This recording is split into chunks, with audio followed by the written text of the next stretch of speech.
so that you can be sure everybody is delivering the data to the next person in the project in a controlled manner. Very simply put here, look, work in progress, still very volatile, changing all the time. You finally get to the point where you can share it with other people.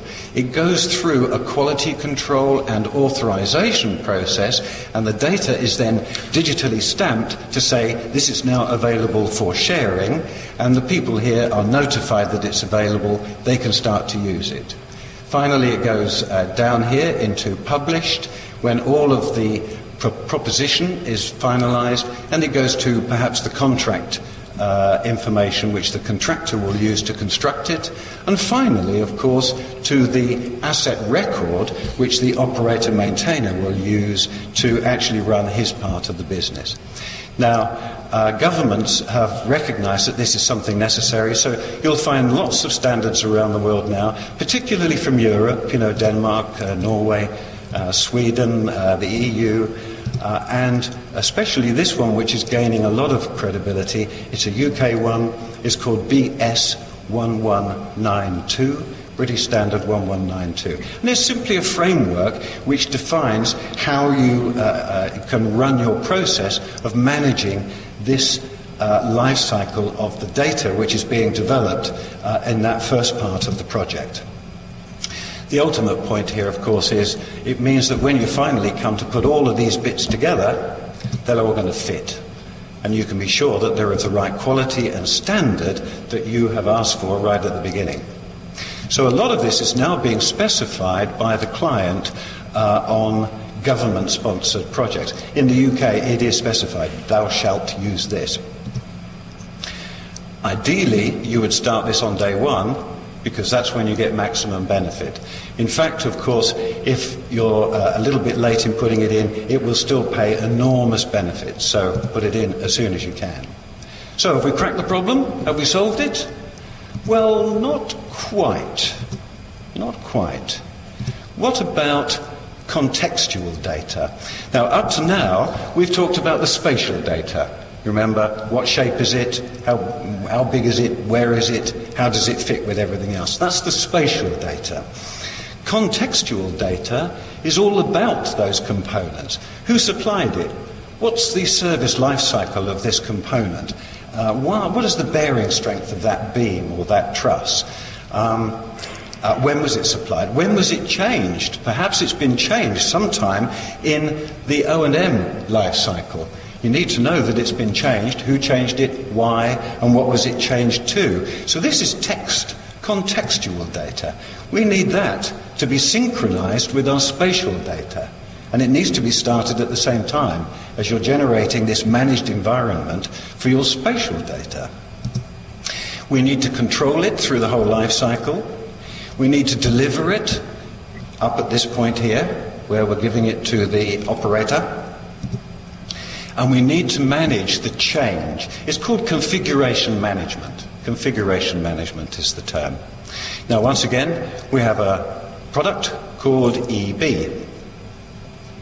And EB works with ProjectWise to control the textual data and to synchronize it with the spatial data. Now, you might think, why do I need to bother with this? Well, I'm sorry to bring up a rather sorry subject, but you remember the Deepwater Horizon disaster in the Gulf last year. Here's an extract in the Wall Street Journal. They actually extracted from the report, the disaster report. I'm going to read these out, actually. Undocumented changes to the blowout preventer that should have shut down the runaway Gulf well slowed efforts to stop the flow of oil. Look, it had been changed and nobody knew that it had been changed. The controls that the robots were trying to use to close the valves were actually connected to a testing device.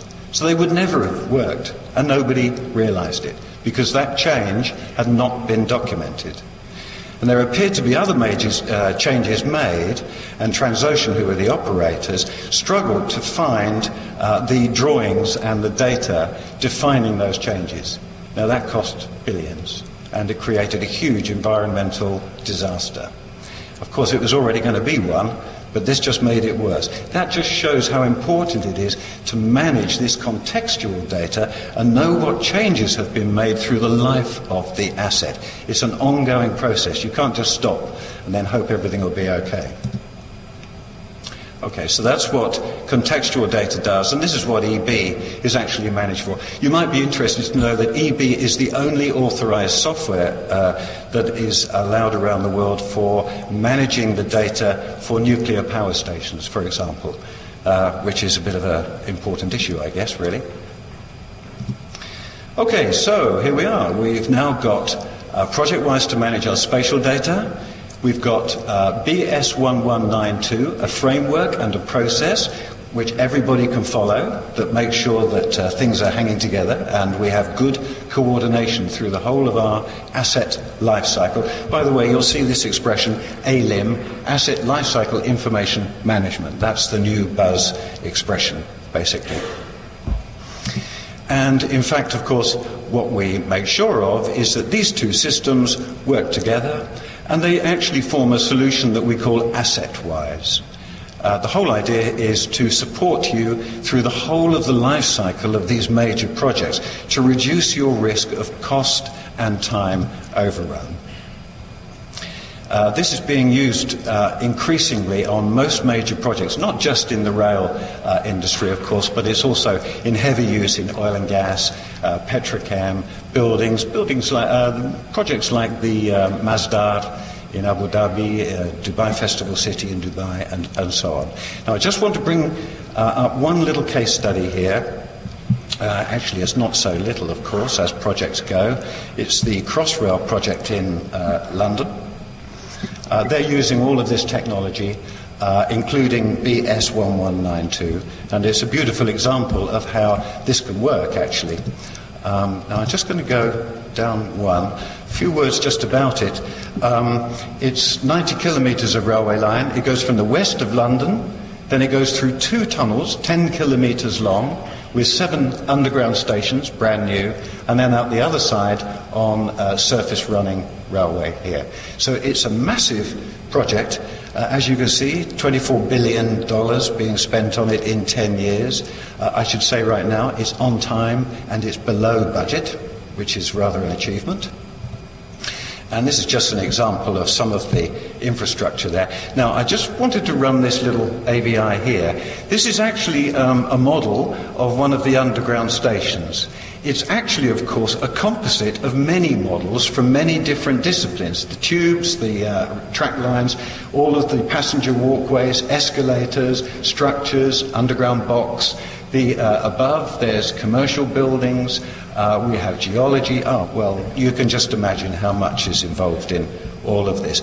That is all being controlled and coordinated using the technology I've just talked to you about. Now, why did they do this? Well, they realized they were going to have thousands of engineers working on this, and the potential for it to go wrong was enormous. So they wanted to make sure everybody could coordinate properly. Most importantly, they wanted to make sure that they had the information they need to maintain and operate this very complex and very important piece of infrastructure. And so what they wanted to do was to create a trusted environment that everybody could share, follow best practice, BS1192, and then adopt software technology which would support all of that. And so I'm very happy to say that they chose Bentley to provide this. And in fact, you'll find that Bentley is there from wall to wall. And they're using many different applications. These are just some of the organizations involved in part of it. You'll recognize many names there, I'm sure. And I'm very happy to see BDP there as well. We're very proud to call them one of our very long-standing customers. Just a few statistics. Back in 2009, they had just under 100,000 models. Now they've got 500,000 models, and by the time they get to this time, actually the fall of next year, they reckon they'll have something like 1.5 to 2 million models, 2,500 users, and about 84 different contracts all running on this. So it's a pretty big project. And here is just some of the softwares that they're using. Everything from reinforced concrete design through track design, architecture, bridge design, and so on. All integrated together using the technology that I've just talked about. Just one final thing. It isn't just a matter of us supplying technology. We have to sit and partner with people. We have experts who are very good at getting this implementing and advising our customers. But also commercially, we have to think up ways of making this easy for you. You know, one of the things that we found was, we find is there's a resistance from the supply side to buy software that is needed to work together on this whole solution. And so what we do, in many cases, is we come to a licensing agreement with the client whereby everybody in the project can simply download the software that they need at no extra charge. There's just an annual fee for the use of all of this software on the project. So all of the supply side does not have to worry about procuring the software that is being dictated and mandated by the client. Okay, well, I think that's probably enough from me. I hope that you found that interesting.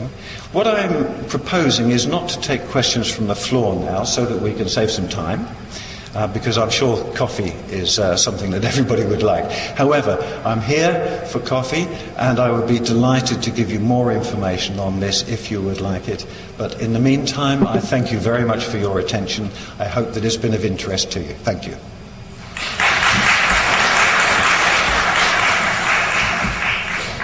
Thank you, Mr. Brayant. Well, we're going to take another coffee break. This time it will be short. It will be 15 minutes, so we'll resume at 12:45. Thank you.